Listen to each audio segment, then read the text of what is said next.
Hello, everybody. Welcome back to another episode of Why You Worried About It. I'm Lindsay Bush. I'm with Country Crossroads Counseling. Hi, everybody. I'm Susie Arbo, and I'm a licensed professional counselor. We are on this journey to a better you, a better us, a better everybody. We're just trying to make this world a better place and learn as much as we can about mental health and about personal and professional development. That's right. We're all on a journey to do better. And I know that Susie and I have really enjoyed it so far. We love coming up with different topics to talk about. We love hearing feedback from everybody. So if you guys have anything you want to hear, please reach out to us. Let us know. But we are super excited for this episode because not sure when you're listening to this, but it is May. It is finally May for us here.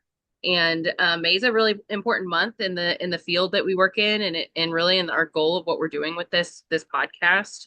So we're super excited to share what May is all about. That's right. If mental health were to have a birthday celebration month, it would be this month. This is So it. it's actually Mental Health Awareness Month. And so, working in the field, for all these years and watching, I just feel like even since I started way back in 2005, I feel like we've kind of just watched this field like evolve, and it's just been so cool to see, different professions emerge from it. We have seen people really start conversations, address their mental health issues. We've noticed insurance companies actually picking up benefits for therapy services, for medication. We've just come so far in the last 20 Mm. years, and I think that's just a lot to celebrate in the world of Yes. mental health. Yeah. And I know something we talk about a lot is the stigma that's built around mental health and like feeling like you're broken. You don't want to talk about it like it's a secret, or if you're depressed, or if you're dealing with a lot of things, and why can't I just be happy? And you kind of dig yourself in this hole. It's already come so far. I love, we talk about it all the time. We're big about our merch at CCC. We love all of our t-shirts and seeing people that just sharing that it's okay to talk about it, and that it's true. That's the first step. That's what we want people to do. So the few things that have grown there is just definitely the talk about it, and people encouraging each other to do those kind of things. But I think something that needs to be talked about and something we need to focus on is, what about ourselves? Like, we worry about each other all the time. Most of us are really good about worrying about you or your friends, or you have people that you're praying for on your prayer list, or all those things. Like, you're worried about everybody else and their mental health. What are you doing for yourself? Right? Like, I think that's something that's super important too. Like, I feel like even us in the counselors we work with every day, our day to day is to make sure we're helping others.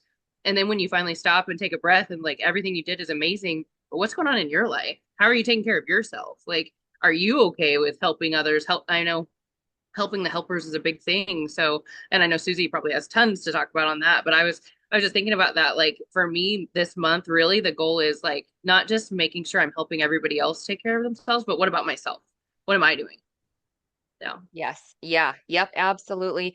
And, we always say mental health is just as important as our physical health. Our brain is an organ.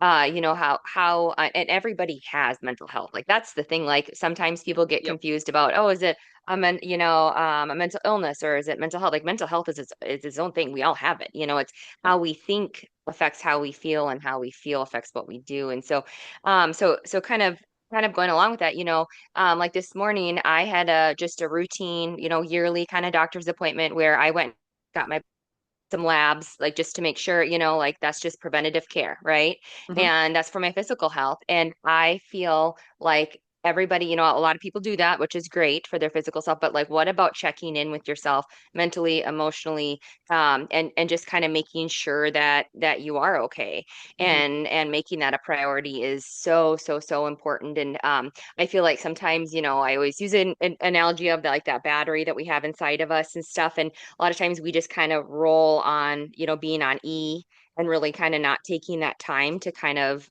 make ourselves a special thing, and making that time for mental health. And so today we just wanted to talk through a couple things that you can do actually to make yourself a priority, which is pretty cool. It's what we all need to do. So one of them is just something, I mean, pretty basic, but it's really just, thinking about our own self-care. What are we doing each day to make ourselves feel a little bit better. You know, it used to be like, oh, bubble baths and getting your nails done and massages is like what self-care is. And it can be for some people. Like it does feel good to do those kinds of things, right? But you know what, there's other things that you can do. Maybe it's, you know, reading a couple pages of a book each day, or maybe it's going for a little walk, or maybe it's saying a prayer, or, you know, I even think just, you know, eating healthy, or just even saying no. You know what I mean? Like if you're burning the candle at both ends and people ask you to do more things, and just kind of say, you know what, hey, you know, due to my time right now, I'm not able to go. Yeah. I think that's really important. And some of those things, like, I think you're exactly right. People look at it like it has to be this big, grandiose thing that they do, or they decide that they're going to start, I'm going to start yoga, or I'm going to start doing this every day. And it's like, that's really not, I mean, it's amazing if you can. And if you are that able to do that, it almost takes me back to like the New Year's resolution where everybody just feels super excited to do something. And that's amazing to take that momentum. But I know we preach all the time, start small. Maybe it's Mhm. something little, like I switch up whenever I have a little bit of downtime. I'm Susie knows this about me. I'm not a reader. I don't read well. My mind is constantly rolling and going, and so to actually sit with a book and read is hard for me. And then in the car, trying to listen to an audible is also hard for me. You might be out there listening to us, and you might be getting lost and thinking about what you groceries you got to get. I get it. That's what me too. But that's like I know with us, that's why we keep these short. We want to make them interactive and short and easy to listen to. But start small. I instead of when I have a few minutes, sometimes now I was at my son's baseball practice last night. In between innings, I got my book out and I read, and I ended up killing a couple chapters just sitting there, and I wasn't missing anything. I was still very much in the moment for my kiddo, but instead of scrolling my phone on Facebook or doing something else, I was reading a book. So those were for me. I know it sounds very minuscule, but that's a big deal for me. Like I'm on the journey now. I'm almost 4 books in for this 2025, and to me that's Ooh, huge. So super I love excited that I'm it. actually doing it. So yeah. That's so good. And you know, we always use the phrase momentum builds momentum, but we even know, like, research tells us that even just 5 minutes a day of something for yourself can make you feel better. And so just going, you know, going for that, you know, getting your dogs outside and going for a walk, or playing, going outside and playing catch with your kid or something like that, just even for a couple minutes can do our world you know, do our world so good. So another thing that we can do is just even kind of what we call like a brain dump. And it can look just in any way, actually. It can be just getting out like a notebook and just jotting down things, like jotting down your thoughts. It can be journaling. I know I have a little kind of prayer journal that talks about kind of what went well today, who I'm praying for, that kind of stuff. It just kind of helps to clear your mind to get things out. Even just a brain dump of a to-do list, even a brain dump of just even talking to maybe a friend and just kind of whatever's kind of on your mind, that kind of stuff. Because when we keep just kind of piling things in and we don't have a healthy outlet for it, that can be a lot for our brains to keep track of. And so a lot of times people just, you know, kind of, again, with our mental health, even we just shove things under the rug, shove things under the rug and say, someday I'm going to kind of get to it. But just having that space and that time just for you to kind of unload whatever that looks like can be so huge.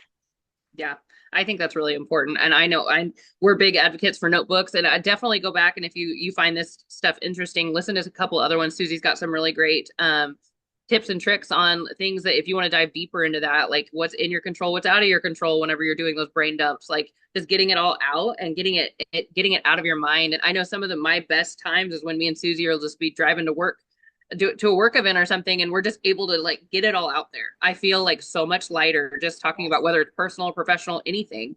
Like I know I feel better just having those little touch base moments with Susie. She's my person, so like having that person that you can just feel comfortable with and talking about. But even if you don't, write it down. And then there's so Mhm. many other things that if you want to take it further, look into some of our other podcasts out there. We have some good tips and tricks on all that stuff too. So hmm I have some teenage clients that they will write the notes in their phone. They'll do like a talk to text in mm-hmm. their phone. And then, so then when they come into their session, and I'll be like, oh, hey, what went on this week? Because a lot of times, you know, people don't remember because it's been so much. And then all of a sudden they'll be like, let me get out my phone. And then they'll go and they'll be like, oh, yeah, this happened. And then they'll whatever. But for them, they knew that they just had to get it out in that moment. And then they're going to revisit it. You know what I Yep. mean? And then they're going to address it when they've got time. So even just doing like little things like that, use your technology if you want to, or you know, we love a good pen to paper. There's good things in that. Also, another kind of little interesting thing, it is Mental Health Awareness Month, and we all kind of have our own stuff, and it just looks different from one another. And I think we get in the habit of kind of looking at social media and we think, so and so has got it all together. This person just looks perfect, all the time.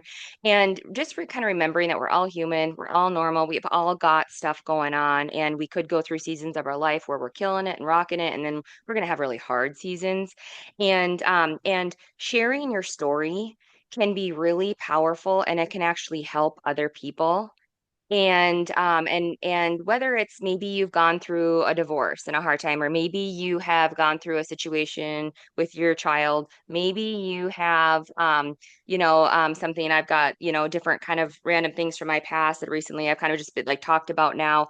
And hearing people come back and just say, hey, you know what, I'm really glad you shared that because I had something similar and that really helped me. And so if you were at a spot in your life that you have gone through something. I'm not saying air all your dirty laundry on social media, but sometimes just being vulnerable and sharing just a little bit and maybe how you got through it, or maybe being a person to be empathetic to say, hey, I understand. You know what I mean? I might have not gone through the exact specific thing, but something similar to me, I felt that feeling before and I can relate. And it can really help people. Like the more vulnerable people are that like even I watch and I am a big John Maxwell fan, and he's pretty real. And his books where he talks about his failures, he talks about his successes, and it has helped me feel like you don't have to be perfect to help people, and that's why we created this podcast too, is you don't have to be perfect. Like you can just do your best in life and then learn from it. But sharing your story can be really powerful too in your own healing. Yeah, it's very impactful. Yeah, and you never know who might need to just hear it, who you might be touching, or even and that can go all the way down to just a smile and a wave, just or asking somebody how their day is too. Like so, just don't be afraid to like have those conversations, hard conversations, and just I know we love the term now, be the one that's just not afraid. Set yourself apart, and the momentum's going to build, and other people are going to see that, and energy is it's so contagious. So don't be afraid to do it. It might feel uncomfortable, but practice too. You don't have to like write a novel the first time you want to talk about, whatever you're going through or have gone through. If you think it's going to help somebody, just have a small conversation. Write it down first. Maybe you write it down and you keep it for 20 years and you never share it until you're ready. But get the thoughts out and get the words out. I think that's important. Mhm. I'm so glad that you just were talking about the be the one. We've been talking about Mhm. that and how we're going to make it into a shirt someday and a thing That's that right. because we just love it. But I've been on the road the last couple days speaking to a company, and one of the things we've been talking about is like approachability, and 93% of how we communicate is through our nonverbals. So like our look on our face, our facial expressions, all that kind of stuff. Just kind of really putting that smile on, having that energy, making people feel like it's okay to make eye contact with people, you know what I mean? And saying hello, how are you doing? That kind of stuff. And whenever we're helping other people feel better, it actually comes back at us like tenfold. Yeah. And so that's really how we feel good too. And so that person feels good because we just smiled and asked how they were doing and gave them a compliment. You know what I mean? And then it's going to help us and it's going to help them. And so it's just kind of a win-win. And that leads me into another little point is another way that you can really celebrate Mental Health Awareness Month is through gratitude. Mhm. And we get so focused on, what's going, this bad thing happened today, or this hard thing I'm going through in life, and then we just fixate on that, right? And then what we focus on grows. And so if we can really focus on, you know what, man, aren't we lucky we all woke up today? You know what I mean? Like we're listening, to positive things right now. We're growing as people, the, whether it's the weather or not, whether you've got family, loved ones, you have a good job that you love, if you've got pets, if you've got God in your life or whatever your higher power is. I mean, there's so much to celebrate and to be happy about and to focus on those things rather than that one tiny little thing. Yeah, I love that. And it took me straight to a story or something I did recently actually. So my boyfriend, and he'll die that I'm even talking about him right now, but he's kind of a negative Nancy every now and then. Like he kind of rides with his glass half empty all the time, and I'm definitely half full, so I'm constantly trying to be as positive. Well, one of the things he always will write little notes in the mirror. It's super cute when the shower or whatever. The other day I wrote, "What are three things you're grateful for?" in the mirror to him because he's always up way earlier than me. And not 3 hours into the day, I get a text of the three things that he's grateful for. And I can tell you that his mood and his outlook of the whole day was just different. It was better, like the way he talked and the way I mean, he's not hateful and terrible all the time, but you know what I mean? Like just more positive and just that tiny little thing. And so it's something I've told myself, I haven't done it yet, but I know Susie's about to ask for a takeaway. Something I'm going to do is I want to challenge myself to start doing that to my kids. I want to just text them and just say, hey, 3 things I'm grateful for today and see if I can get them to do the same. So that's something that I love that you said that though, to get people out there just thinking about what is going well. We all just dwell so much on all the terrible and the bad and but there's so many good things. We're really blessed. And even if you do have those hard things, looking at okay, what are we going to do about it? And how can we make it better? I think it's great. Yeah, yep. And I'm so glad you said that about the 3 things. I know I told you this, Lindsay, and I know I've Oh said it on yeah. the show, but starting my day when my alarm goes off, that's the first things I do. 3 things. And I have to like today, when I woke up, I kind of had to get a little creative, but I was really grateful for the company that I just went and spoke to and some of the individuals that I met in the last 3 days, and they just were really awesome, positive people. So even just, it's just so fun to like focus on the good, you know. I was doing a book actually on my drive back from Minnesota the other day, and one of the things that they said is even like if there's somebody in your life that's maybe they use the word like a miserable person or somebody that's trying to bring you down or just maybe you have to work with or you've done things with. Sometimes we give that one thing so much power and so much like energy, and it's just like, and then you miss out on like all the hundreds of other beautiful, wonderful things. And it just kind of shifted perspective. I'm like, okay, so what am I complaining about right now in life? Or like, what am I thinking about? And then I'm like, that doesn't deserve that energy, and it kind of just shifted everything. And then I wrote it down in the notes on my phone and to add someday to a slide or a presentation. So um but yeah, so I feel like kind of our call to action and something that we're going to do personally and we would love for you to participate into is find one thing that you can do this month to start a new habit to prioritize your mental health.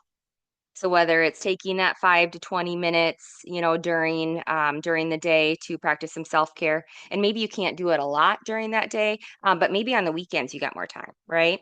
Um, or maybe it is, journaling or doing that little brain dump, and or having that, that list that you're going to make and whatnot, or talking to that friend and making it a priority to kind of just get things kind of off your chest and out of your mind. Or maybe it's sharing your story, and maybe you're not ready to share it publicly, but maybe you just start writing and you just kind of write it down because that's very therapeutic for us as humans. I know I wrote a long time before I started talking about kind of some things. And then the final thing we kind of covered, this could be something you could do for your challenge is just practicing gratitude. So either saying your 3 things or telling people that you're grateful for them. I always do like a little thing in my phone where I'll scroll my text messages and then I'll send a wish of gratitude to somebody in the phone, and I do it a lot in my presentations, and I'll have people get out their phone and then I'll have them look and see somebody in the last couple of days that they've texted and then just send them a message of why they're thankful for them. And that's been so fun. I had to stop actually doing it to my husband because I would send it to him and then Merle would come back at me and say, oh gosh, we're at this part of the presentation, we're doing gratitude again. So I thought, okay, I'm gonna move on, people. But so that's kind of your call to action. Find something that you can do each day, even for a little bit, to prioritize it, and then have conversations with people about mental health. Work to kind of end the stigma and just make it okay to have conversations. Yes, thank you so much for listening to us. And if you guys ever have any ideas or anything you want to hear about, please reach out. We're on Facebook, Country Crossroads Counseling, and then definitely find us on our website, countrycrossroadscounseling.com. Don't forget to be the one.